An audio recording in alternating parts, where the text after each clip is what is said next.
Good morning. Thank you for calling White Pearl Restaurant. This is Janine speaking. How may I assist you?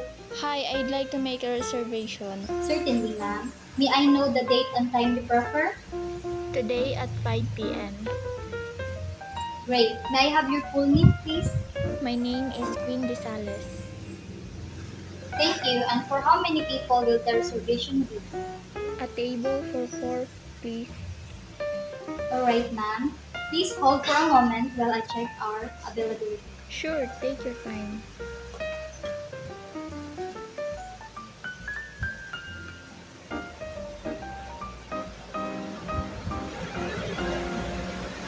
Thank you for waiting. We do have a table available at your requested time. Would you prefer a smoking or non-smoking area? Non-smoking, please. Noted, ma'am. Are you celebrating any special occasion? No, it's just a regular dinner. Understood. Would you like to make any special request? Can I request a slice of cake? Of course. Would you like to try our best-selling rainbow cake? Yes, that sounds perfect. Great choice. Is there anything else you'd like to add? No, that would be all. Thank you. Alright, ma'am. May I have your contact number in case we need to follow up on your reservation? Sure, it's 093545932220.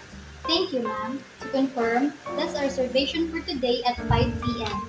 A table for four in the non-smoking area under the name of Miss Queen. With the request was for a slice of rainbow cake. For your contact number is 093545932220. Is that correct?